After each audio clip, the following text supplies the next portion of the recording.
Bien, bonjour tout le monde. Donc aujourd'hui, on a le plaisir d'écouter Mitya Durinx de l'Université libre de Bruxelles, mais qui nous parle depuis Los Angeles, une heure extrêmement matinale pour lui, et qui nous va nous parler donc de viscosité effective de suspension diluée. Mitya, c'est à toi. Merci pour l'introduction, merci aussi beaucoup pour l'invitation. C'est un plaisir de revenir parler parmi vous.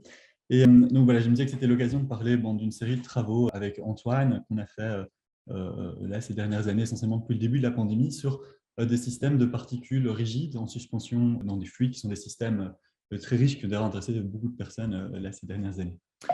Alors, voilà, j'ai juste commencé donc, avec une description donc, du genre de système qu'on regarde. Donc, on a, disons, un grand nombre de petites particules. Bon, pour simplifier les notations, je vais toujours dire que c'est des particules sphériques, disons, mais ça n'a aucune importance pour avoir des formes aléatoires, des orientations. Ça n'a vraiment aucune importance. Donc, disons, de petite taille, epsilon sera toujours la taille de mes particules dans la suite. Voilà, alors si on a envie d'écrire des équations pour ces particules, disons, on écrirait alors les équations de plan de Newton pour ces particules. Ensuite, on mettrait peut-être des conditions de non-glissement au bord des particules, puis les équations de Navier-Stokes. Maintenant, c'est très, très compliqué. Alors, on simplifie tout de suite ça un petit peu, et c'est par ailleurs assez satisfaisant comme ça. Aussi, donc, on va commencer par négliger l'inertie, à la fois des particules et l'inertie du fluide. Donc, on va simplement avoir les équations de Stokes pour le fluide, et on va simplement dire que les particules, on met des conditions de non-glissement au bord, on va dire qu'elles suivent simplement la vitesse du fluide. Donc, juste pour que ce soit bien clair, donc ceci seraient donc les équations qu'on a en tête. Donc, si les xn sont les positions des centres des différentes particules, donc je regarde les boules B epsilon L, les boules de taille epsilon dans ces différents points, ce sont mes particules. Je regarde l'équation de Stokes ici, du coup dans le domaine du fluide, dans U moins ces petites particules. Voilà, j'ai mis une force interne, par exemple, dans le fluide H. Alors, quand les conditions de non-glissement, ça revient à dire que la vitesse du fluide, on peut l'étendre aussi à l'intérieur du fluide, ou alors ça correspond au champ de vitesse des particules. Donc, dans les particules, la dérivée symétrie de U doit donc être, comme les particules sont rigides, la dérivée symétrie doit être nulle. Ce D, ça va être la dérivée symétrique. Donc, ça veut dire qu'à l'intérieur de chaque particule, ou disons au bord, si vous préférez des particules, le champ de vitesse est juste la vitesse, une vitesse translationnelle plus une vitesse de rotation. Et alors, comme on néglige l'inertie, on a évidemment, maintenant, on n'a plus d'équation de Newton, on a une balance des forces, une balance des mouvements de force qui s'écrit comme ceci. Je ne vais pas rentrer dans le détail de ce que les différents termes signifient, juste une balance des forces, une force. Et ici, j'ai inclus une force de sédimentation faible dans la direction de la gravité, si on veut. Donc, il y a deux forces ici en rouge que j'ai inclus. Et donc, on peut résoudre ce système. On va voir qu'il y a toujours une solution unique. Donc, étant donné les positions de ces particules, on peut résoudre ce système. Ça nous donne un champ de vitesse U. Ça nous donne en particulier les vitesses translationnelles des différentes particules V. Et donc, on peut après mettre à jour les positions. C'est l'équation que j'écris ici. dtx, c'est égal à ce V donné par la résolution instantanée de ce système. Voilà, alors bien sûr, toutes ces particules interagissent entre elles, puisque chaque particule dans le fluide modifie le flot du fluide et donc interagit avec toutes les autres particules. Alors, je vais bien insister sur la nature de ces interactions hydrodynamiques, ça jouera un rôle important dans la suite.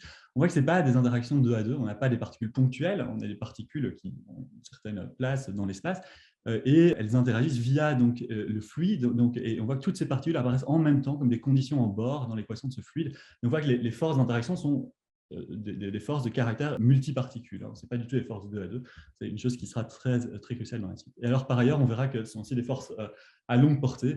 On verra exactement ce que ça signifie dans la suite, et ça va être une des choses qui vont poser beaucoup de problèmes et demander pas mal de travail. Alors, quel est donc le but dans ce cas, le but ultime, c'est de comprendre la rhéologie à grande échelle de ce système, avec ce système collectif de particules. Donc, évidemment, ces particules vont… évidemment, ces particules gênent, elles sont rigides, donc elles gênent le flot du fluide. Et donc, elles vont donner à grande échelle lieu à une viscosité effective qui doit être plus grande que la viscosité du fluide d'origine, puisqu'on a tous ces petits bouts rigides partout en son sein. Alors, bien sûr, cette viscosité effective, elle va dépendre de la microstructure, elle va dépendre des positions relatives de toutes les particules.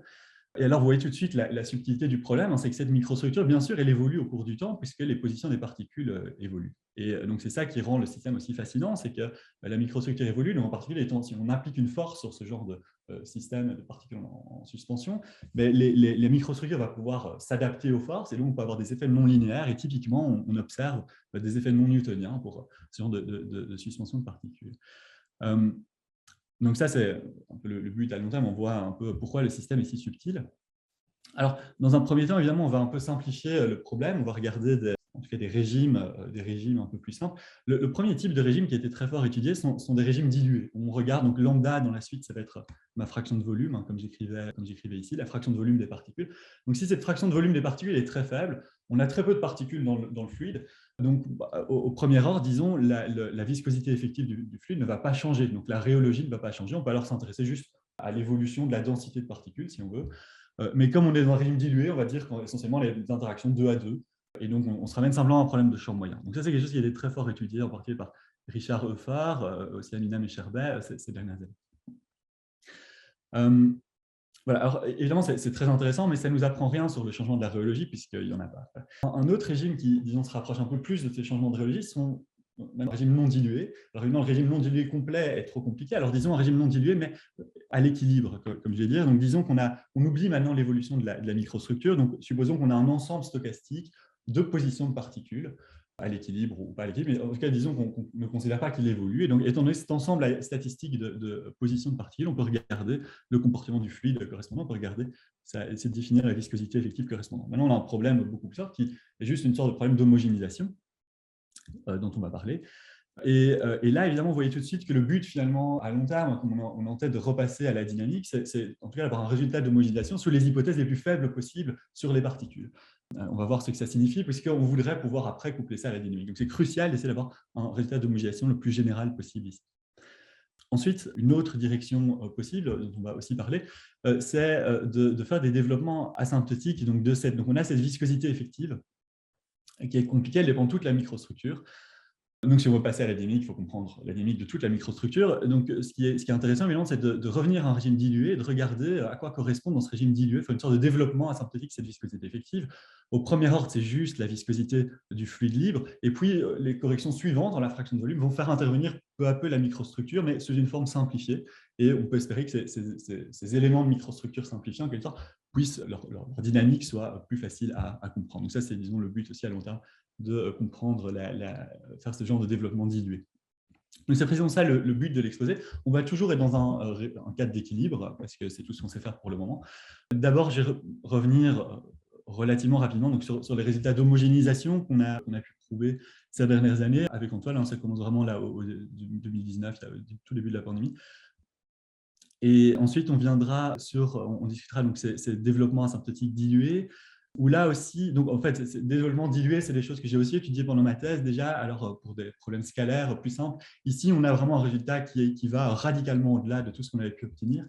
On avait un premier résultat il y a 1 an et demi avec Antoine, et alors là, on l'a de nouveau complètement amélioré. Donc, ce dont je vais vous parler, c'est en fait une nouvelle version de ce résultat qui vont être en ligne probablement d'ici la fin du mois. Donc voilà pour le plan. Alors, je vais commencer peut-être par juste réécrire les équations maintenant dans un cadre d'équilibre avec lesquelles on va travailler. Donc voilà, disons xn, les positions de mes particules. Donc maintenant, j'ai un ensemble stochastique de particules. Donc xn, c'est un processus ponctuel, aléatoire. Alors, comme j'ai des petites particules à l'échelle epsilon, bien sûr, je vais les remettre à l'échelle epsilon. Donc, mes particules seront les boules de rayon epsilon centrées en epsilon xn. Voilà. Donc, j'écris comme avant mon équation de Stokes avec une force interne H, mes contraintes de rigidité dans les particules, et ensuite la balance des forces, la balance des torques, et il n'y a pas de dynamique. Tout est fait comme ça. Alors, ces équations peuvent vous paraître un petit peu compliquées à première vue. En tout cas, moi, ça me paraissait un peu compliqué les premières fois que je les voyais écrites. Il faut bien insister sur le fait que ces équations sont en fait très simples. Les contraintes sont complètement naturelles. C'est juste les contraintes de rigidité en fait, qu'on a. Si vous regardez la formulation faible, c'est tout de suite très clair. Donc, si vous essayez de tester cette équation contre une fonction de test W, voilà, qui satisfait les mêmes contraintes, donc de divergence nulle et de rigidité dans les particules, vous voyez tout de suite, c'est un tout petit calcul, qu'on se ramène simplement au produit des gradients symétriques de la fonction de test avec le champ de vitesse du fluide. C'est égal simplement à donc, la fonction de test contre une sorte de force effective qui prend maintenant en compte à la fois la force interne H et la force de sédimentation. Oui, on a H dans le domaine du fluide et on a la gravité dans le domaine des particules. Voilà. Donc on voit que si vous regardez cette équation, vous voyez que c'est finalement juste la formulation faible d'une équation de Stokes. Vous voyez ces termes en rouge là comme force effective. Et la seule différence, c'est que la fonction de test va bien sûr satisfaire la contrainte de rigidité. Il manque epsilon puissance d dans le terme de forme. Donc en fait, il s'enlève naturellement en fait. Comme les boules sont de taille epsilon, c'est une bonne question, mais comme les boules sont de taille epsilon, ça s'enlève naturellement. Et justement, je voudrais insister là-dessus. Si vous regardez le epsilon d que j'ai mis ici, voyez que c'est un terme volumique que j'ai mis pour la sédimentation, alors que ce terme-ci, qui correspond en fait à la force que le fluide exerce sur la particule, c'est un terme surfacique. Donc, vous voyez qu'ils n'ont pas le même scaling. Et en fait, c'est pour ce choix-là qu'on a un E qui apparaît. Mais en fait, ce n'est pas du tout, disons, si on veut étudier un problème de sédimentation, ce n'est pas le scaling naturel. Le scaling naturel, ce serait epsilon d-1 fois E. Dans ce cas-là, la formulation faible, on aura un 1 sur epsilon en face du E. Et vous voyez que c'est un problème complètement différent. Donc, le problème que je regarde ici, j'inclus un terme de sédimentation, mais disons, c'est plus pour faire joli qu'autre chose, c'est un terme de sédimentation faible, il faut bien insister là-dessus, ce n'est pas du tout un vrai problème de sédimentation où on injecterait une quantité d'énergie d'aimante dans le système, qui est compensée par ailleurs, mais donc la phénoménologie est complètement différente, on aura un 1 sur epsilon devant le. C'est quelque chose qu'on a étudié par ailleurs, mais dont je ne parlerai pas aujourd'hui. Donc, on a cette formulation faible, donc de nouveau, une autre façon de réécrire les choses, c'est de se dire, ben voilà, finalement, ce qu'on a, c'est juste une projection de la solution de l'équation de Stokes, que je regarde maintenant dans tout le domaine, avec notre force effective. Et la projection, ensuite, on la projette, donc ça, on écrit dans tout le domaine, et puis on projette juste sur, prend la projection orthogonale sur les champs qui satisfont notre contrainte de rigidité, pi epsilon. Donc, de ce point de vue-là, vous voyez que si on veut faire l'homogénéisation, ça revient à laisser epsilon tendre vers 0. Ici, on a une V epsilon, on a une équation dans tout le domaine. Le champ, ici, il converge faiblement, trivialement vers quelque chose. Donc, homogénéité, ici, elle est triviale. En fait, toute l'homogénéisation se passe dans la projection. Si on veut, ce qu'on veut comprendre, c'est l'homogénéation de cette projection orthogonale sur l'espace qui satisfait les contraintes. Et c'est là où on va voir apparaître cette viscosité effective. Alors, peut-être juste une autre chose que je voudrais mentionner, parce que bon, c'est parfois important de le voir de cette façon-là. C'est qu'on a des contraintes de rigidité. Ces contraintes de rigidité, on peut les interpréter simplement comme étant le fait qu'on a une viscosité infinie dans les particules. Donc, on peut récupérer la solution en passant à la limite dans un modèle, ici, vous voyez, où j'écris l'équation dans tout l'espace avec cette force effective et où je mets simplement une viscosité θ que je fais diverger à l'intérieur des particules. On peut vraiment comprendre la contrainte de rigidité comme la divergence des coefficients de viscosité dans les particules. Ok, donc voilà pour les équations. C'est assez naturel comme équation. Alors, je vais maintenant donc, me tourner vers le problème d'homogénéisation. Essayons d'énoncer, disons, un résultat d'homogénéisation. Voilà, donc on a U epsilon, notre vitesse du fluide, notre champ de vitesse, il est borné, donc il va converger faiblement vers quelque chose, et on s'attend à ce que ce quelque chose satisfasse une équation effective de fluide. On va avoir évidemment comme force effective simplement la limite faible de la force. Donc on avait H dans le domaine du fluide, 1 moins lambda, c'est la fraction de volume du fluide, lambda, c'est la fraction de volume des particules, donc c'est complètement naturel. Et ensuite, on a juste cette viscosité effective B bar. Et comme d'habitude, dans l'homogénéisation, on s'attend à pouvoir la décrire par un problème de cellule. Donc dans la direction E, disons, B bar, ça va être égal à l'énergie d'un certain correcteur, comme j'écris ici. Et alors, on est dans un cadre aléatoire, je suppose que l'ensemble de particules est stationnaire, invariant par translation et disons ergodique, cadre habituel pour l'homogénéisation. Et donc, qu'est-ce que c'est ce correcteur? Comme d'habitude, si on veut regarder dans la direction E, on regarde ici la coordonnée linéaire dans la direction E, EX. Alors, bien sûr, on le prend un trace nul. Donc, EX, c'est quelque chose qui a divergence nulle, donc ça satisfait certainement l'équation de Stokes dans tout l'espace. Et on définit le correcteur comme le truc qu'il faut rajouter à cette coordonnée linéaire pour maintenant, en plus de l'équation de Stokes, satisfaire les différentes contraintes. Donc, c'est complément naturel, c'est la correction à la coordonnée linéaire dans la direction. Et B bar, les viscosités effectives, c'est si on veut l'énergie de cette coordonnée corrigée. Je voudrais juste bien sûr mentionner, tous les problèmes sont variationnels, donc si on veut, on peut aussi caractériser variationnellement cette viscosité effective. On utilisera ça dans un moment. Juste pour que ce soit bien clair, donc on a deux difficultés essentielles ici pour ce problème d'homogénéisation. D'une part, c'est qu'on a, en particulier si on compare à l'homogénéisation habituelle de problèmes elliptiques, disons le cadre canonique, c'est diva gradué égale f, une équation elliptique scalaire sous forme de divergence. Donc les deux différences, c'est d'une part, on a une contrainte d'incompressibilité, donc il rajoute bien sûr quelques difficultés. On parle aussi ici de la convergence de la pression, soit. Et par ailleurs, on a cette contrainte de rigidité à l'intérieur des particules qui revient donc à avoir un A ici qui serait dégénéré, qui serait infini à l'intérieur de certaines inclusions. Donc c'est les deux différences, et il se trouve qu'avoir un résultat dans un cadre incompressible avec cette contrainte de rigidité, c'est à nouveau même dans le cadre périodique. Alors maintenant, est-ce que cette résultat est vrai tel quel? Donc en fait, non, il ne peut pas être vrai tel quel. Si vous pensez à ce qui se passe avec diva gradué égale f, quand A est dégénéré par endroit. Alors vous savez, il y a plein de résultats d'homogénéisation quand on a des coefficients de conductivité dégénérés. Mais il faut faire attention, il faut s'assurer qu'on n'est pas dégénéré partout. Donc il y a typiquement des conditions qui disent que pour être dégénéré, il faut que les endroits où on est dégénéré soient, disons, suffisamment isolés, ne percolent pas trop. Ici, on va exactement avoir la même chose. Donc ici, les endroits où on est dégénéré, c'est les inclusions, mais il faut les particules. Donc il va y avoir des hypothèses fondamentales sur les distances, disons, entre les particules, pour dire que ce soit suffisamment séparé. Alors, quelles sont maintenant les hypothèses sous lesquelles on peut prouver l'homogénéisation? Et c'est là où on aimerait bien avoir le truc le plus général possible, dans l'idée de passer ensuite à la dynamique d'une façon ou d'une autre. Alors, l'hypothèse la plus simple, bien sûr, c'est de faire une hypothèse de distance uniforme entre les particules. Donc, ρn, c'est mes distances entre les particules. Je suppose qu'il y a une borne inf voilà, sur toutes les particules, déterministe, du coup. Alors, bon, dans ce cas-là, évidemment, bon, on peut vérifier que la viscosité effective est finie et on va pouvoir montrer un théorème d'homogénéisation. Ce n'est pas très étonnant. Alors, on a la place autour de chaque particule pour faire nos constructions et de façon à contrôler quand même l'énergie. Alors, si ça marche, si on a un résultat, qu'on a une condition uniforme sur les distances des particules, ben, on s'attend évidemment aussi à avoir un résultat peut-être plus général. On a juste des conditions de moment sur l'inverse des distances entre les particules. Donc ça, c'est en fait la même chose qu'on a pour le cadre elliptique scalaire. Dans le cadre elliptique scalaire, en fait, on sait même qu'il suffit d'avoir des conditions de moment logarithmiques sur les distances entre les particules. Donc c'est même très faible. Alors ici, comme on a l'incompressibilité, les résultats sont bien moins bons. Il faut vraiment, comme vous voyez ici, là je le mets en dimension 3, en dimension 3, il faut une puissance 3,5, il faut des moments d'ordre 3,5 de l'inverse de la distance. C'est plus compliqué, bien sûr, dans ce cadre incompressible. Alors, bon, ça, c'est très intéressant, mais vous voyez que finalement, ce n'est pas entièrement satisfaisant, en particulier pour la dynamique. On s'attend quand même à avoir des particules qui rentrent presque parfois en collision, donc en tout cas qui se rapprochent énormément. Donc, ce genre de condition n'est peut-être pas entièrement naturel. Et en particulier, si vous imaginez que deux particules se touchent, vous voudrez vous dire que ça ne va pas être quand même dramatique. Peut-être que le comportement précis autour de là où ça se touche va être un peu compliqué, mais si deux particules se touchent, vous voulez le traiter comme une grosse particule et on veut dire que ça ne doit rien changer pour l'homogénéisation. Et en effet, finalement, quel est le problème pour l'homogénéisation? On veut s'assurer que la viscosité effective soit finie avant toute chose. Alors, quelle est la chose qui peut se passer et qui pourrait empêcher ça? Ce serait si vous avez une suite de particules qui se touchent ou qui se touchent presque et qui part à l'infini. Ça vous donne une sorte de tube, disons, qui part à l'infini, sur lequel vous devez être rigide, sur lequel EX plus le correcteur doit être rigide, et donc ça impose en fait que le correcteur croisse linéairement dans ces directions-là.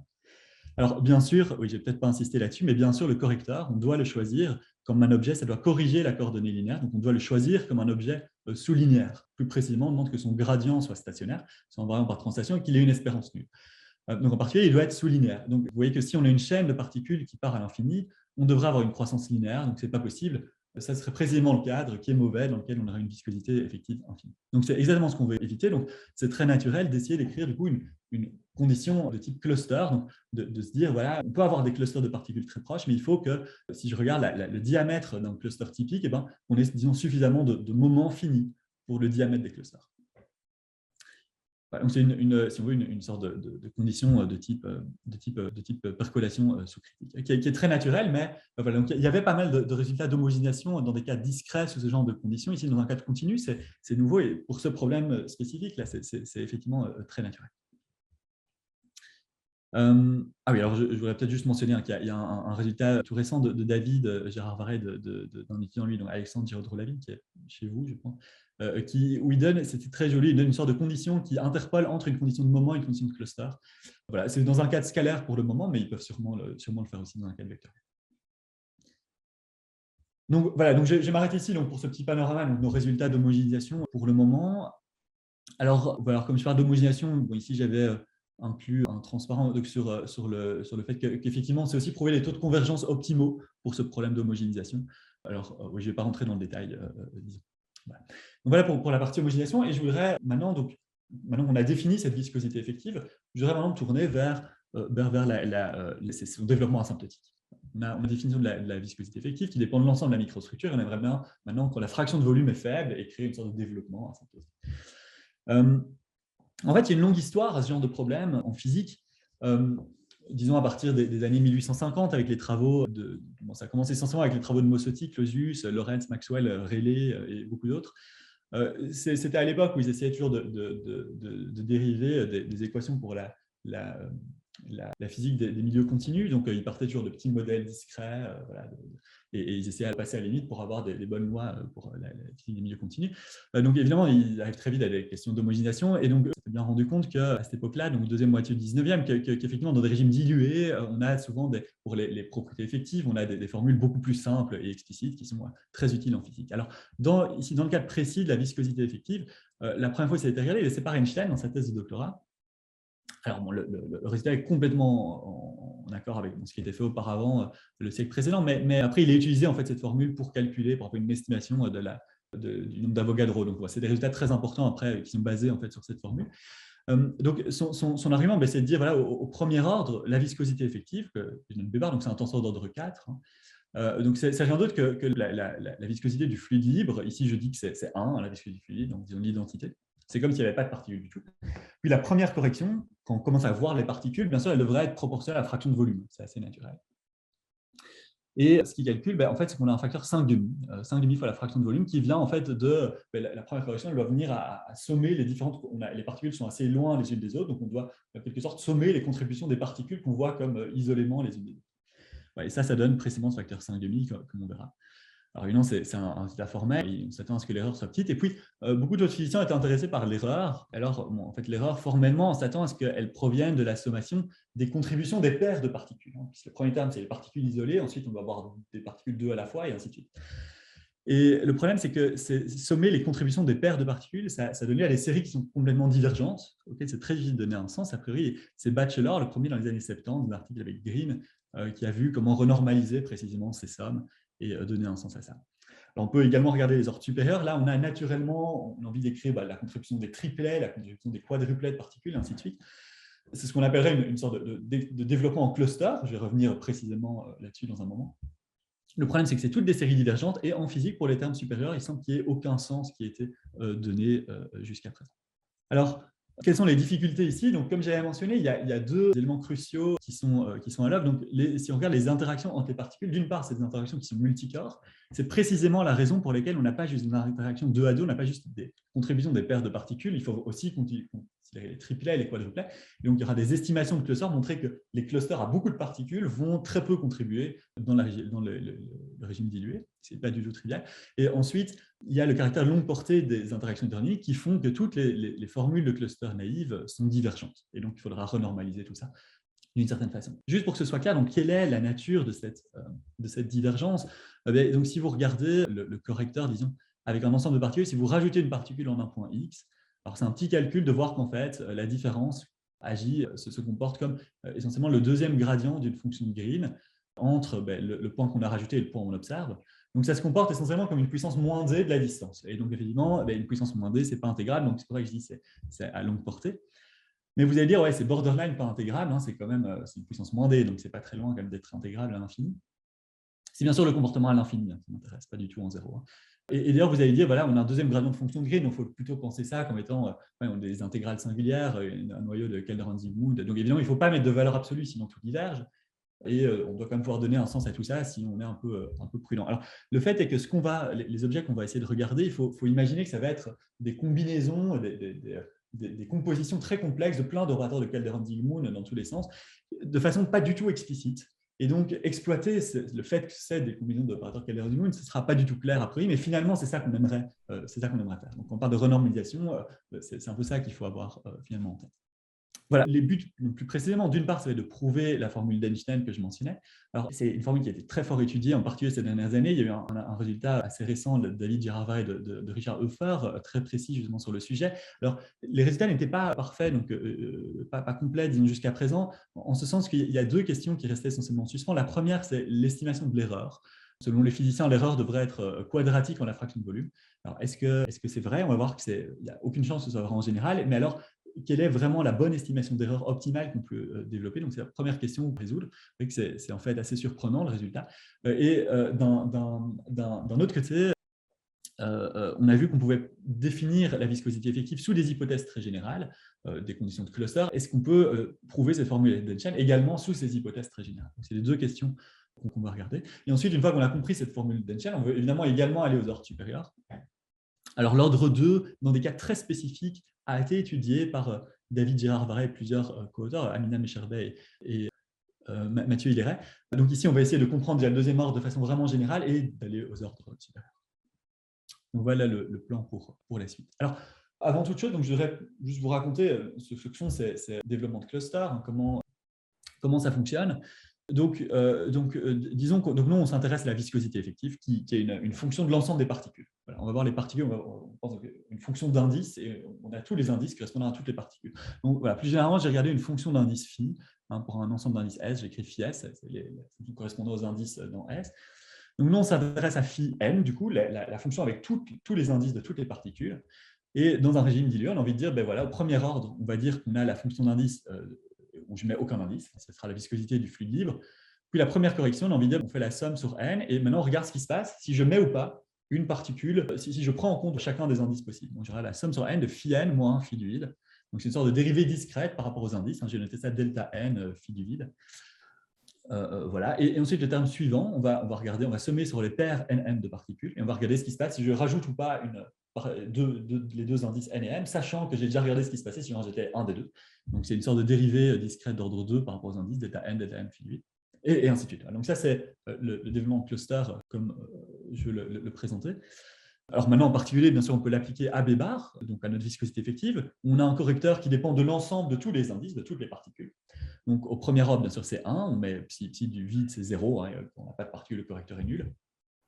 Donc c'est E carré, notre direction, c'est 1. Ensuite, la première correction, c'est la somme sur les différents indices et les différentes particules. Et on regarde notre densité avec une particule, moins 1, du coup, le truc sans aucune particule. Donc, c'est la dérivée d'ordre 1 par rapport à un indice. Ensuite, plus une somme sur les paires et la dérivée par rapport aux paires d'indices, et ainsi de suite. Alors, j'aurais bien insisté qu'effectivement, ces différentes séries ne sont pas absolument convergentes, comme j'avais annoncé. En fait, même la première n'est pas absolument convergente. Si vous regardez la première, vous avez ces différences discrètes. Vous développez le carré. Qu'est-ce que vous voyez? Vous voyez un terme linéaire dans le correcteur, psi, plus un terme quadratique. Voilà. Alors, le terme linéaire, donc on a vu que le correcteur, le gradient du correcteur, ça se comportait comme une deuxième gradient de fonction de Green. Disons qu'on regarde en 0. Ici, on a juste une particule en xn, donc ça se comporte comme xn puissance moins d. Et le terme quadratique, il est meilleur. Voilà. Donc, vous voyez que déjà, la première série, elle n'est pas absolument convergente. La deuxième série, vous voyez qu'elle n'est pas absolument convergente, mais dans aucune des deux directions, et ainsi de suite. Précisément, ces formules, a priori, n'ont pas de sens, il va falloir leur donner un sens. Voilà. Alors, avant d'essayer de leur donner un sens, avant de parler déjà de la formule d'Einstein, je voudrais juste regarder avec vous quelle devrait être la taille des différents termes de cluster. Donc, on a vu que le premier terme de cluster, on s'attend à ce que ce soit comme la fraction de volume. Le deuxième terme de cluster peut être quadratique en la fraction de volume, ainsi de suite. En tout cas, si on voit parfois dans la littérature physique, le terme de cluster d'ordre J devrait être une puissance J de la fraction de volume. Alors, est-ce que c'est vrai? Donc, en fait, non, ce n'est pas vrai du tout, ça n'a aucune chance d'être vrai. Alors, c'est une petite observation triviale, mais je crois que c'est vraiment crucial pour comprendre même l'énoncé de nos résultats. Donc, je voudrais commencer par insister là-dessus et voir en fait quelle est la bonne taille des différents termes des coefficients de cluster. Quelles sont les bonnes notions pour voir la taille de ces choses dans des régimes dilués. Alors, pour ça, imaginons qu'on regarde un petit modèle jouet que j'écris ici. Donc, on ne regarde pas la viscosité effective, c'est quelque chose de compliqué, pas explicite. Regardons juste ici, je prends une somme sur phi S, je prends une somme sur S de h des positions. H, c'est une fonction non locale. Disons que je la prends intégrale. Donc, ça correspond maintenant à avoir un modèle à courte portée qui sera plus simple. Et puis, je prends une fonction G non linéaire de tout ça. Un petit modèle. Alors, si je regarde le premier terme de cluster, donc ça revient à prendre l'espérance de la somme sur notre fonction si je mets une particule ou je n'en mets pas du tout. Bon. Donc, on a l'espérance d'une somme sur une particule. Donc, ça, par définition, on peut écrire ça comme l'intégrale de notre fonction par rapport à ce qu'on appelle la densité à une particule que je note F1. Comme on est dans un cadre stationnaire, la densité d'une particule, c'est le Begg fois juste la fraction de volume, essentiellement, ou fois l'intensité de notre processus, plus précisément, lambda. Donc, vous voyez que naturellement, le premier terme, il va être d'ordre lambda. En tout cas, si H, vous voyez, si notre non-localité est intégrale, donc si on est dans un cadre à courte portée, essentiellement, ce sera d'ordre lambda, d'ordre de la fraction de volume. Maintenant, qu'est-ce qui se passe pour le deuxième terme? Maintenant, le deuxième terme, on a une somme sur des paires de particules, l'espérance d'une somme sur des paires de particules. Donc ça, on va pouvoir l'écrire de nouveau comme une intégrale double de la fonction en question par rapport à la densité à deux particules, maintenant, F2. Alors de nouveau, la fonction ici qu'on a, il se trouve qu'elle est bien intégrable sur nos deux variables, à condition qu'on soit dans un modèle à courte portée. Et du coup, par quoi va être estimé ce terme? Simplement par le suprémum de F2, essentiellement. On ne sait pas dire beaucoup mieux. Voilà. Et est-ce que le suprémum de F2 a une chance d'être comme lambda carré? En général, pas du tout. Donc, évidemment, si vous avez un processus de Poisson, la densité à deux particules, on a de l'indépendance. La densité à deux particules, c'est le carré de la densité d'une particule. Donc, c'est essentiellement lambda au carré, effectivement, comme on pense. Mais maintenant, en général, ce n'est pas du tout le cas. Donc, en général, on va appeler lambda 2, je vais appeler ça l'intensité à deux particules, le suprémum de la densité à deux particules. Il semble que ça peut être n'importe quoi entre lambda carré et lambda. En fait, ça peut être aussi grand que lambda. Et donc ça, vous dire, ce n'est pas très étonnant si vous pensez maintenant à un processus de points où chaque point vient avec directement à ça. On sait que presque sûrement à sa droite, il y aura un autre point dans une direction donnée. Si vous avez ça, les points viennent par paire. Alors bien sûr, dans ce cas-là, le processus peut être dilué, parce qu'il la fraction de volume peut être faible, mais à condition qu'en fait, les paires soient bien éloignées les unes des autres, mais dans tous les cas, les points viendraient par paire. Donc, ce n'est pas étonnant que dans ce cas-là, lambda 2 soit d'ordre lambda. En particulier, dans ce cas-là, bien sûr, le deuxième terme de cluster doit être du même ordre que le premier terme de cluster, et en fait, il n'y a aucune raison de voir le deuxième terme comme une erreur, puisque les particules viennent par paire. Donc, plus précisément, vous voyez que phi2 va être d'ordre lambda 2. Donc, pour qu'une formule de type la formule d'Einstein ou n'importe quelle formule de cluster au premier ordre soit précise, il faut que lambda 2 soit beaucoup plus petit que lambda. Et donc ça, vous voyez que c'est une hypothèse supplémentaire qui est exactement ce qu'il faut, qui est une sorte d'hypothèse d'indépendance locale. On n'a pas besoin forcément d'être dans un cadre poissonien, mais il ne faut pas non plus que les particules viennent par paire. Donc c'est vraiment une sorte d'indépendance locale du processus. Voilà, donc le résultat naïf ici n'est pas vrai. Donc plus généralement, le JM terre de cluster va être d'ordre lambda J, où lambda J, c'est cette intensité à J particules, qui est définie comme le suprêmum, donc notre densité à J particules. Très bien. Alors maintenant, pour la viscosité effective, donc, on a un peu notre ZAD de développement. Malheureusement, cette ZAD ne fait pas beaucoup de sens. Hein. Ces différents termes de cluster des séries divergentes, il va falloir leur donner un sens.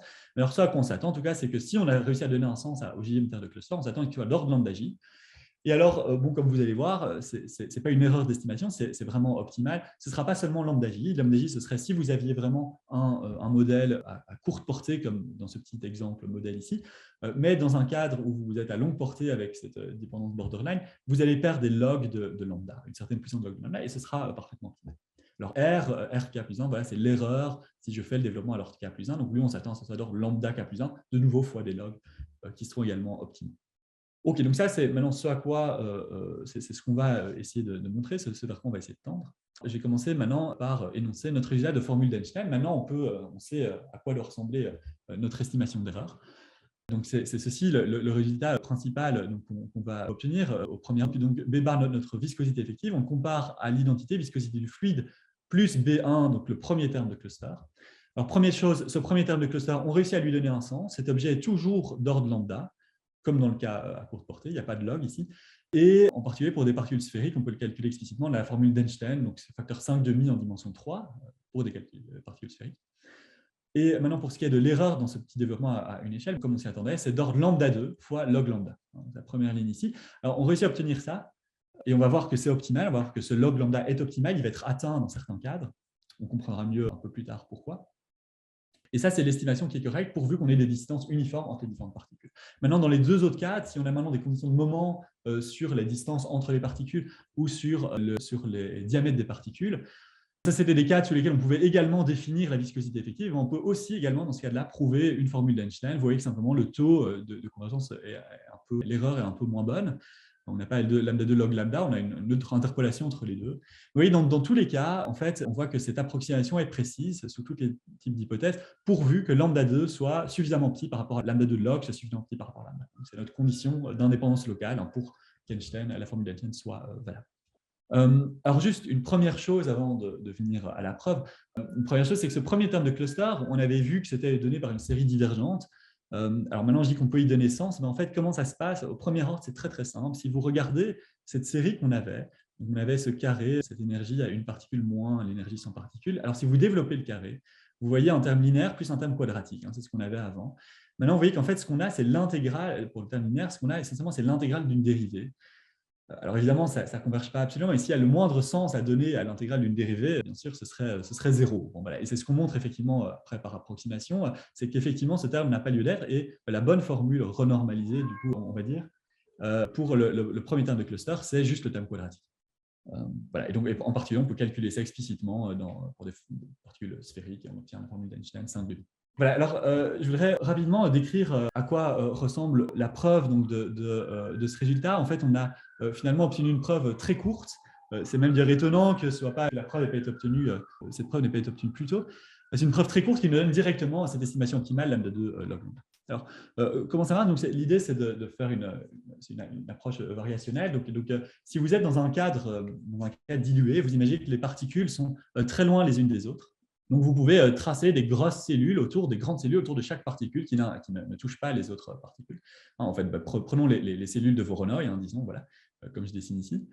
Alors, du coup, B bar, comme on a vu, c'est l'énergie du correcteur. L'énergie du correcteur, on peut voir ça comme la moyenne de l'énergie du correcteur sur les différentes cellules de Voronoi.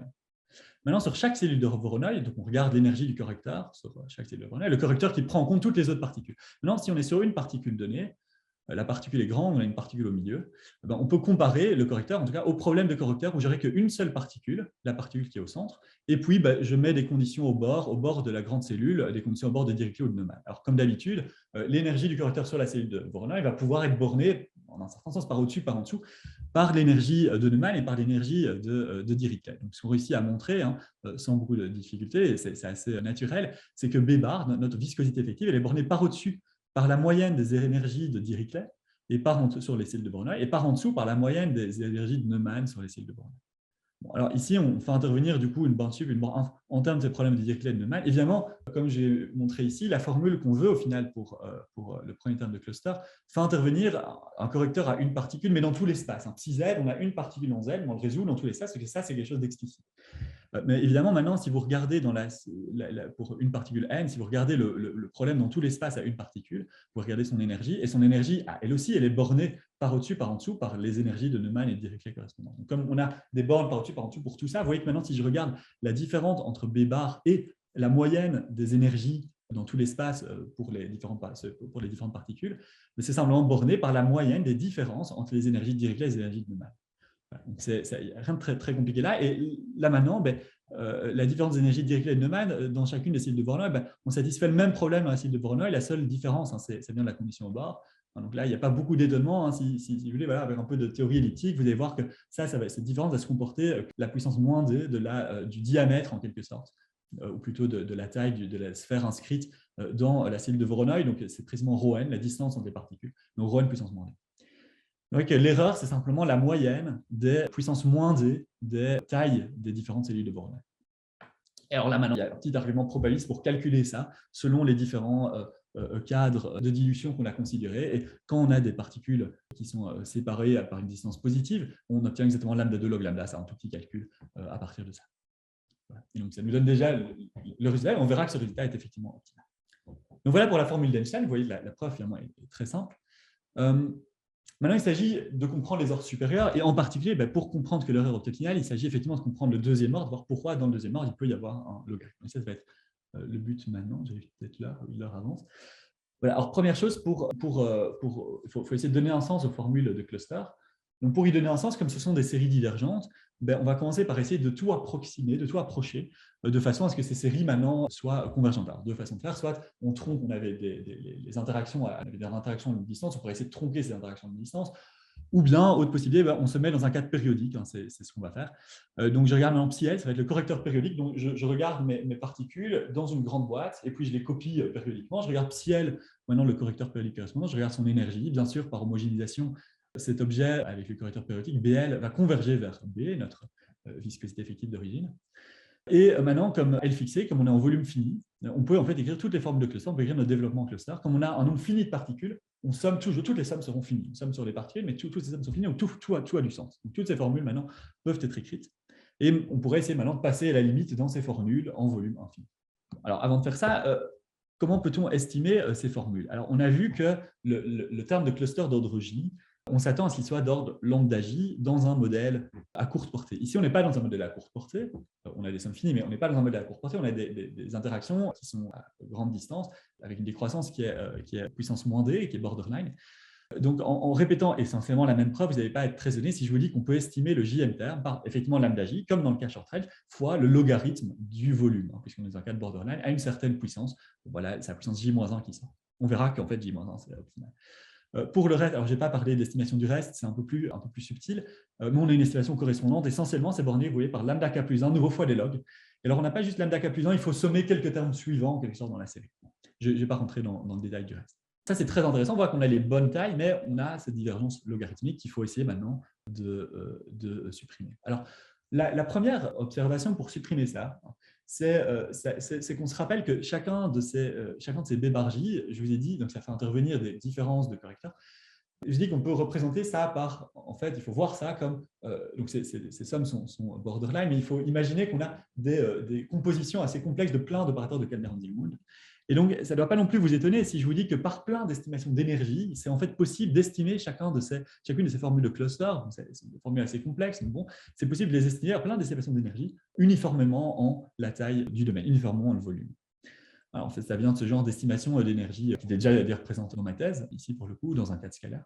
Donc, on a des estimations uniformes. Alors, par contre, ces estimations uniformes, il n'y a aucune chance de faire dedans apparaître le bon paramètre lambda J. Vous voyez que c'est des estimations qui sont uniformes en L, mais on n'a pas la petitesse du cluster d'ordre J. On n'a pas ces facteurs lambda J qu'on voudrait. On veut que BJ soit de taille lambda J. Ici, c'est juste des bornes uniformes.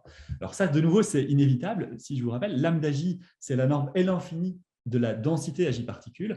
Pour faire sortir une norme L infinie, on a une composition de plein de portes de Kellner-Handsing-Moon avec aussi ces fonctions de densité. Pour faire sortir la norme L infinie, il n'y aurait pas d'autre choix que d'espérer avoir une estimation L infinie pour un appart de Kellner-Handsing-Moon. Bien sûr, ce n'est pas possible. Donc, donc, il y a peut-être moyen de faire apparaître des petits facteurs, mais certainement pas le bon facteur lambda J. Qu'à cela ne tienne, c'est déjà en fait quelque chose d'assez intéressant, ces bornes uniformes. Si vous y pensez, en fait, il y a moyen, donc évidemment, comme on a les bornes uniformes sur le terme de cluster, on peut dire qu'on peut passer à sous-suite près, on peut définir leurs limites en volume infini. Mais en fait, c'est bien plus que ça. On n'a pas du tout besoin même de prendre des sous-suites. Alors, comment ça se fait? Si vous pensez, voilà, disons très, très heuristiquement, si vous en pensez au BLJ comme étant les dérivés de BL, en un sens, vous pouvez les voir de cette façon dans un sens. BL, on a vu que BL convergeait quand elle tend vers l'infini vers B bar. Donc, on a une fonction qui converge. On sait qu'elle est dérivable. Toutes ces dérivées sont uniformément bornées. Du coup, vous disiez qu'aussi toutes les dérivées vont converger. Essentiellement, c'est ça la preuve de ce fait-là. Donc, vous voyez que toutes les formes de cluster vont, de ce fait-là, converger et vont pouvoir définir du coup, des formes de cluster en volume infini. On définit donc comme les limites des périodicités. Donc, ça nous donne déjà un sens aux formules de cluster en volume infini. Donc, c'est déjà une première chose intéressante. Et alors, par ailleurs, peut-être juste une remarque, on a même un taux de convergence, en fait, par la preuve de ce fait. Vous voyez que pour le terme d'ordre J, on a un taux qui est juste la puissance 2 moins J du taux pour BL lui-même. Évidemment, donc ça, c'est très intéressant, mais maintenant, il faut essayer de passer à la limite et voir que B bar J existe, mais d'ordre lambda J fois des logs, uniformément en volume infini.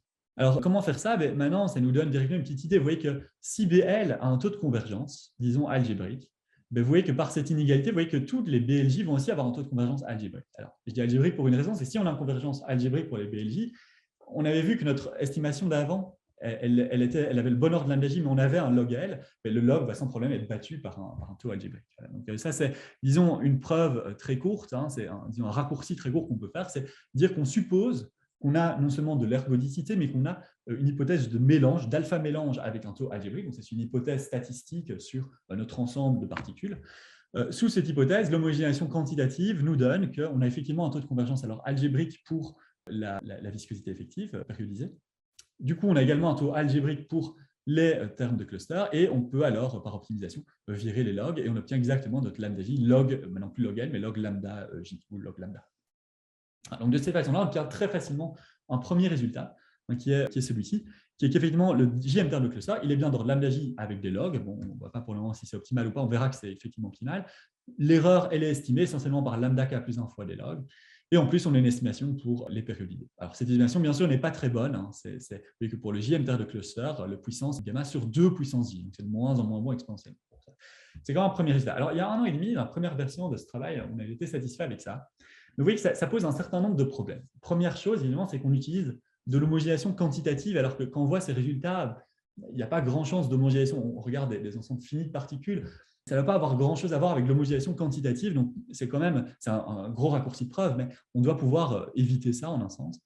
Par ailleurs, on suppose ici du alpha mixing. Est-ce que c'est vraiment nécessaire de supposer que l'ensemble est alpha mélangeant? Est-ce que c'est aussi nécessaire de supposer qu'on a un mélange algébrique? C'est quand même des hypothèses assez fortes. Est-ce qu'on ne pourrait pas éviter tout ça?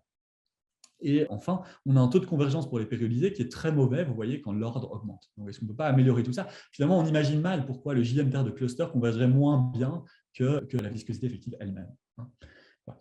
Alors, si on veut améliorer tout ça, il n'y a pas d'autre choix que de ne pas avoir un argument un peu extérieur. Ici, c'est une remémoration un peu implicite. On prouve que ces limites existent en volume infini, mais il faudra alors mieux comprendre ce que sont ces BJ et essayer de voir comment ça s'organise. Essayer de voir en quelque sorte comment on peut vraiment les voir comme des combinaisons d'opérateurs de Kellner-Handsing-Moon. Finalement, c'est ça qu'on va essayer de faire. Alors, pour cela, donc, il s'agit de comprendre des renormalisations explicites. Je vous ai montré que pour le premier terme de cluster, la renormalisation est très simple. C'est essentiellement l'annulation de l'intégrale d'une dérivée et on obtient une formule maintenant qui converge. Alors, pour B2, c'est précisément la renormalisation de B2, c'est précisément ce qu'avaient fait Batchelor et Green dans leur article des années 70, formellement, c'est un article de physique. Et voilà, sans rentrer trop dans le détail, ce qu'ils avaient fait, c'est réécrire la formule naïve de cluster qu'on peut écrire en voyant en fait qu'il y a une autre annulation, qui est cette annulation-ci. Alors, je ne vais pas rentrer dans le détail de cette annulation. Bref, c'est une autre annulation. Vous voyez que le terme un peu critique est celui-ci. On a l'intégrale de quelque chose qui est effectivement borderline avec la densité à deux particules. Mais maintenant, on observe que cet objet, borderline, a une intégrale nulle, formellement, en tout cas dans un sens périodisé. Donc, comme il est intégrale nulle, on peut soustraire à la densité n'importe quelle constante, en particulier lui soustraire sa valeur à l'infini. Et du coup, en fait, soustraire la valeur à l'infini de la densité, ça nous définit la fonction de corrélation à deux particules, en l'occurrence. Maintenant, cette fonction de corrélation à deux particules, comme on lui a soustrait sa valeur à l'infini, eh ben, on peut supposer, si on a un peu de mélange, on peut supposer qu'elle décroît à l'infini. Donc, si elle décroît un petit peu, c'est un tout petit peu de mélange, de décroissance des corrélations, on a maintenant une intégrale qui fait sens. Et donc, c'était l'observation de Batchelor, essentiellement, dans les années 70. Alors, on peut rendre ça rigoureux, c'est déjà quelque chose qu'on avait vu il y a 1 an et demi. Donc, si on a un tout petit peu de décroissance de la corrélation, on peut écrire de cette façon-là B2. On peut de ce fait même déduire que le B2 est bien d'ordre lambda 2 fois log lambda. On retrouve cette taille de B2. Et on a en plus un taux de convergence pour les périodisés qui est bien meilleur. Vous voyez que c'est L moins gamma, donc le même taux que le taux de mélange, le taux de décroissance des corrélations, ça c'est clairement optimal. Et puis ça sature à 1 sur L. Comme on est dans un cadre périodisé, bien sûr, les périodisés ne peuvent pas converger plus vite que 1 sur L parce qu'on a des termes au bord essentiellement. Donc ça sature à 1 sur L. Ok, super. Et alors, ce qui est particulièrement intéressant, c'est que vous voyez en fait ici d'où vient le log lambda. En fait, c'est simplement qu'on a dans cette intégrale, on a ce premier terme ici, on doit le voir comme un noyau de Calderon-Zygmunt. Donc, toute cette intégrale ici, il faut imaginer que c'est un opérateur de Calderon-Zygmunt appliqué à la fonction de corrélation. Alors, on veut faire apparaître lambda 2, qui est L infini de la fonction de corrélation. Donc, pour avoir ça, il faudrait pouvoir avoir une borne L infinie sur l'opérateur Calderon-Zygmunt, ce n'est pas possible. Et donc, c'est exactement la raison pour laquelle il faut décomposer en plusieurs morceaux et qu'on a lambda 2 log lambda qui apparaît. Et du coup, c'est précisément cette opération qui vous donne une idée de comment construire un H2, une fonction de corrélation, et donc un processus ponctuel qui réalise cette fonction de corrélation pour lesquels on a bien le logarithme est bien atteint. Donc, ces logarithmes, il faut vraiment les comprendre comme venant du fait que les opérateurs Calderon-Zygmunt ne sont pas bornés en L infini. Dans le cadre isotrope, si on a un processus isotrope, il se trouve que là, c'est plus simple et on peut enlever le logarithme. On a une meilleure voie. Mais en général, on a un logarithme et maintenant, on le comprend, c'est totalement optimal. Donc, l'estimation qu'on avait pour Einstein est optimale. OK, alors ça, c'est très intéressant. On s'était arrêté là, en fait, il y a 1 an et demi, à B2, parce qu'il se trouve que si on essaye de capturer ce genre d'annulation, l'ordre suivant, ça devient impossible. En fait, dans la littérature physique non plus, il n'y avait aucune annulation suffisante qui avait été obtenue pour donner un sens aux formules suivantes. On peut se demander, est-ce que c'est pas possible d'écrire une formule simple? Eh bien, en fait, on a maintenant compris que c'est possible d'écrire une formule simple à tous les ordres. Et voilà, alors je ne vais pas rentrer dans le détail, mais voilà, donc l'idée, c'est de faire en fait, il y a des décompositions en diagrammes à faire des différences de correcteurs. C'est des décompositions assez naturelles. Laissez-moi peut-être juste dire un mot là-dessus pour comprendre d'où sortent ces diagrammes. On a par exemple, donc, à l'ordre 4, on aura une différence de correcteur d'ordre 3. Donc, si on met ou pas une particule en x1, en x2, en x3. Alors, on a une façon générale de décomposer ce genre d'objet en disant, en fait, il faut prendre en compte les 3 particules. On va interagir avec 3 particules. Disons qu'on interagit avec la première. Donc, le point blanc, c'est 0, en gros, et les points noirs, c'est chacune de ces 3 particules. Donc, on interagit d'abord avec une particule, puis avec une deuxième, mais une fois qu'on a interagi avec la deuxième, on se souvient qu'on a d'abord interagi avec la première. Alors, disons qu'on oublie l'interaction avec la première. Ensuite, on peut interagir avec une troisième, mais on se souvient qu'on a interagi avec la deuxième. Alors, on décompose en 2 diagrammes. Le premier, c'est au bout de la troisième, on ne se souvient plus de la deuxième. Et le deuxième diagramme, c'est qu'en fait, on se souvient de la deuxième. Et donc, vous voyez qu'on a une petite boucle avec la deuxième qui se forme. Le diagramme suivant, c'est on interagit avec la première, puis avec la deuxième, et puis on se souvient qu'on venait de la première, donc on revient directement à lui. Et puis, on voit la troisième et on oublie le passé. Ensuite, ici, vous voyez qu'on n'a pas oublié le passé. Après la troisième, on se souvient qu'on avait interagi avec les 2 premières, donc soit avec la deuxième, soit avec la première. C'est ces 2 diagrammes-ci. Et le troisième, ici, c'est on a interagi avec la première, puis on a vu la deuxième, puis on a vu la troisième avant de se souvenir qu'effectivement, on avait interagi avec la première. Donc, vous pouvez comprendre ça, ces petits diagrammes, comme je dis, avec des histoires de mémoire, de quelles particules on voit d'abord et dans quel sens. Et voilà. Enfin, on a une façon générale de faire ces décompositions en petits termes élémentaires. Et il se trouve que dans ces termes élémentaires, maintenant, on peut comprendre les bonnes annulations. En fait, quand on va mettre ces termes, ces diagrammes dans l'intégrale, on va ensuite décomposer comme avant cette fonction de densité en termes de toutes les corrélations. Voilà, c'est un développement en corrélation à 2, à 3 ou à 4 particules. Et ces corrélations induisent, dès qu'on a un peu de mélange, elles induisent un peu de décroissance. Et donc, pas sur les diagrammes, ces décroissances, on va les voir comme rajouter, si on veut, des pairings, que je dessine ici en rouge, entre certains des sommets, qui nous rajoutent un peu de décroissance dans certaines des variables. Et alors, ce qui est très intéressant, c'est qu'on voit que certains pairings vont être mauvais. En fait, par exemple, ce pairing ici, comme vous voyez, il laisse un sommet isolé. En fait, il ne fait pas une boucle complète. Et à cause de ça, en fait, on aurait, si on le bornait nativement, on aurait un log. Et en fait, on voit que ces termes-là, précisément, ces termes, on a des arêtes libres grâce au fait qu'on a suffisamment décomposé. Donc, on a, comme je vous disais, décomposé en éléments très fins. On oublie essentiellement ce qui se passe dans le reste du diagramme. Et du coup, on voit que ces termes-là, en fait, vont s'annuler ou pas tout à fait s'annuler, mais donner des termes de bord qui, en volume infini, vont s'annuler. Voilà. Donc, tous les termes qui restent, maintenant, c'est des termes qu'on peut estimer. Donc, on a des décompositions vraiment en termes assez fins. Mais bon, on a un algorithme général pour comprendre cette décomposition en diagramme. C'est vraiment une décomposition assez complexe. Donc à l'ordre 3, c'est assez simple. On a juste 4 termes essentiellement. À l'ordre 4, on a 30, 40 termes. Donc, bon, ça devient déjà des formules très compliquées. Donc, ce n'est pas tellement pour écrire les formules que c'est intéressant. Bon, peut-être juste pour le principe avec les formules. Mais ce qui est plus intéressant, c'est que maintenant, on peut utiliser les formules pour avoir des meilleures estimations. Donc, sur le JM terme de cluster, on a maintenant une estimation on peut retrouver de cette façon-là l'estimation qu'on avait avant, lambda j log lambda. Maintenant, on comprend qu'elle est optimale pour les mêmes raisons qu'au deuxième ordre, grâce à ces formules plus précises. Et on a également un taux de convergence pour les périodisés qui est optimal. Alors ici, les logs, je ne suis pas entièrement sûr qu'ils soient optimaux, mais essentiellement, c'est L gamma minimum 1. Voilà. Donc ça sature à 1 sur L, et L gamma, c'est le taux de décroissance qu'on a pour nos corrélations. Et pareil, on retrouve l'estimation pour l'erreur. Alors, vous voyez qu'on obtient pour la première fois le bon taux de convergence maintenant pour les périodisés, donc ça c'est satisfaisant. Ce qui est surtout satisfaisant, c'est que ce résultat ne fait pas du tout intervenir d'homogénéisation quantitative. Alors, au contraire, on doit comprendre en détail les renormalisations, ces développements de diagrammes. Donc bon, c'est pas tout évident. Enfin, la difficulté vient ailleurs, mais en tout cas, on ne fait pas intervenir cette machinerie très complexe qu'est l'homogénéisation quantitative. Et par ailleurs, le résultat est plus fin. Vous voyez qu'on n'a pas besoin de alpha mélange, on a juste besoin de décroissance des corrélations, c'est quand même beaucoup plus faible. Et par ailleurs, voilà, ici, je suppose sur une décroissance algébrique des corrélations. Si vous avez une décroissance d'init, en fait, ce serait à chaque fois suffisant, vous aurez aussi des bornes correspondantes. Vous pouvez fort raffiner tout ça. Voilà, donc c'est essentiellement, je vais déjà un peu dépasser le temps. Voilà, donc disons, je vais à peu près m'arrêter ici. Donc, il y avait, disons, un dernier slide, mais je ne vais peut-être pas trop en parler, juste pour mentionner qu'ici, vraiment, dans un cas dilué général, donc on suppose juste qu'on a un processus de points dont la fraction de volume est assez faible. Alors évidemment, il y a des cas de dilution beaucoup plus particuliers. En particulier, c'est ceux que j'avais à l'époque regardé dans ma tête. Vous pouvez penser à des cas par dilatation. Vous regardez juste un processus qui est le dilaté d'un processus donné. Donc bien sûr, alors vous avez des particules qui sont uniformément loin les unes des autres. Quand vous avez des processus de dilution aussi simples, qui sont des processus à un paramètre, le paramètre de dilatation L, dans ce cas-là, en fait, tout est beaucoup plus simple. En fait, là, les scaling, ici, étaient assez compliqués, qui étaient ces intensités à plusieurs particules. Ici, c'est les scaling qui sont des puissances simplement inverses de L, apparaissent tout simplement par scaling dans ces différents objets qui sont les clusters. Je ne vais pas tellement parler de ça, mais donc, juste pour dire qu'ici, en général, si maintenant vous regardez les processus de dilution à un paramètre plus simple, évidemment, vous avez des résultats beaucoup plus simples. Donc, je vais peut-être passer ça et je vais m'arrêter ici. Merci pour votre attention. Merci beaucoup, Mithya, pour ce bel exposé. Est-ce qu'il y a des questions dans l'assistance? Oui, alors Fatma Zora Nouri. Bonjour, bon, je n'étais pas tout à fait au début de l'exposé, donc je remercie l'orateur pour l'exposé. J'ai deux petites questions, c'est par rapport à cette viscosité effective. Est-ce qu'elle est due à la collision des particules ou bien juste à cette interaction fluide-structure?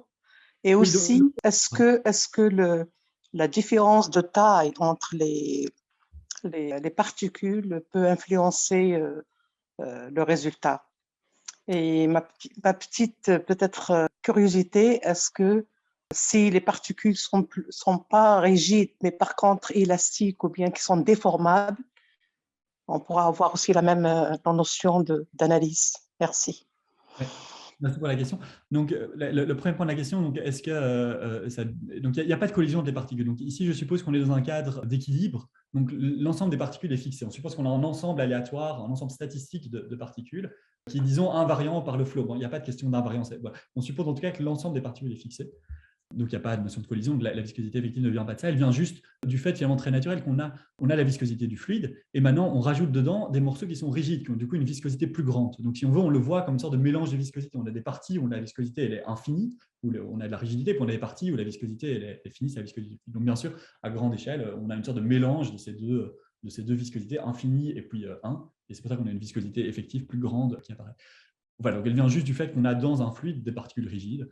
Alors, si on n'avait pas des particules rigides, mais des particules avec une viscosité finie, mais plus grande que celle du fluide, bien sûr, on aura aussi une viscosité effective qui serait montrée. C'est exactement le même phénomène. Alors, pour ce qui est de particules élastiques, c'est formable, quoi. Ouais, c'est compliqué, je pense. Ouais. Donc déjà là, les équations sont plus compliquées. Donc je crois que en priori, sûrement, il y a moyen de dire des choses, mais déjà là, l'équation pour une particule déformable dans un fluide, je suppose que c'est des choses beaucoup plus complexes. Je sais que c'est des choses étudiées, mais j'y connais vraiment rien du tout.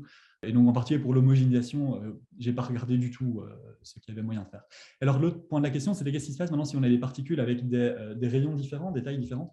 Donc, bien sûr, la viscosité effective, elle dépend de la microstructure, donc elle dépend de l'organisation spatiale des particules, des distances relatives des particules. Elle dépend bien sûr aussi de la forme des particules. Elle dépend en particulier aussi des tailles relatives des particules. Si on a des grosses particules plus petites, bien sûr, tout ça dépend. Donc, tout ça est en quelque sorte caché dans le calcul des barres, ici, dans cette formule, dans le problème de cellules. En fait, psi, le correcteur lui-même dépend précisément de la géométrie précise des particules. Donc, bien sûr, ça influe la valeur de B bar. Et alors, dans le cadre dilué, on a vu qu'au premier ordre, la formule d'Einstein, c'était ce facteur 5,5. Ça, c'est vrai uniquement quand on a des particules qui sont sphériques et qui ont toutes le même rayon. Ah, si elles n'ont pas toutes le même rayon, c'est sans doute vrai aussi, je veux dire. Ouais. Alors, il y a une formule quand elles n'ont pas toutes le même rayon, c'est sûrement la même. Ouais, c'est bien sûr la même.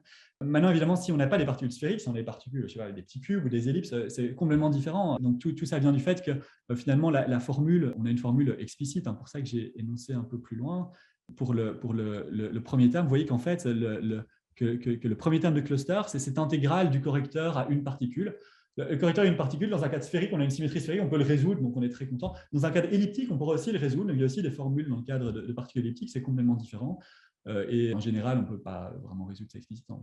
Voilà. Bien sûr, la géométrie, la taille des particules change. Oui, merci. Est-ce qu'il y a d'autres questions? Alors, moi, j'en ai un petit peu, comme les autres vont préparer les aussi, s'ils en ont. J'ai des questions relatives un peu à l'optimalité, en particulier sur les derniers résultats que tu as présentés. Donc, tu dis que c'est optimal. Est-ce que c'est optimal dans le sens où vous pouvez exhiber des situations qui saturent les estimations au log près? Oui. C'est ça, avec le log. Donc, précisément ici, c'est ce que j'essaie de dire, c'est qu'en fait, le log, on voit qu'il vient vraiment du fait qu'un opérateur hexagonal n'est pas bornant à l'infini, mais on sait qu'un opérateur hexagonal n'est pas bornant à l'infini. Donc, ça nous donne une idée de ce qu'il faut mettre précisément comme corrélation pour que ce soit saturé. Et il se trouve que ce qu'on peut mettre comme corrélation, c'est bien la corrélation d'un processus de particules. Donc, on peut construire un processus de particules qui a cette corrélation précise qui nous fait apparaître le log dans l'estimation. Donc, ce deuxième terme serait exactement avec un log. Et le premier terme, ils ne vont pas s'annuler parce que le premier terme est dans tous les cas meilleur. Il est d'ordre lambda 2. Donc, les deux termes ne vont pas se parler ensemble. Et donc, le log est vraiment atteint. Et aux ordres suivants, ce sera la même chose. Aux ordres suivants, c'est pareil. OK. Ouais. Si tu prends des processus qui sont corrélés comme il faut. Alors, ça, je l'ai dit, je n'ai pas écrit de preuve aux ordres supérieurs qu'effectivement, c'est saturé, mais c'est pareil. Il suffit de regarder les clusters, les diagrammes, ce sera pareil. Ok, d'accord. Et alors, après, c'est plus un commentaire, ça me faisait un peu penser ce que tu racontais à la fin, mais j'ai pensé un peu plus durement dans l'exposé, mais plus particulièrement quand tu as commencé à dessiner les diagrammes. Ça rappelle quand même beaucoup ce qui est fait en théorie cinétique. Tu sais, en particulier quand tu fais des dérivations d'équations cinétiques avec des diagrammes de Feynman. Et donc, tu sais, il y a un papier récent en particulier de Deng et Annie où ils font une dérivation de l'équation cinétique à partir de Schrödinger non linéaire. Et il y avait un truc ça me rappelait un peu ça. Dans leurs preuves, disons qu'ils ont comme ça des sommes sur plein de diagrammes différents. Pour chacun des diagrammes, ils ont une estimation de l'intégrale correspondante. Mais chacun des diagrammes n'a pas la même contribution. En fait, il y en a un petit nombre qui sature les estimations. Et après, une grande majorité qui se comporte mieux. Est-ce que vous avez un peu le même genre de truc là? Ouais, c'est une question très intéressante. En fait, donc le fait d'utiliser des diagrammes, c'est juste, on peut utiliser des diagrammes dans plein de cas, c'est juste qu'on a des intégrales très compliquées les unes avec les autres, donc c'est la même raison pour laquelle on a toujours envie de représenter avec des diagrammes, on comprend mieux. Surtout que les estimations, et ici particulièrement les annulations, c'est que je voulais mentionner, les annulations, on les comprend sur les diagrammes en fait.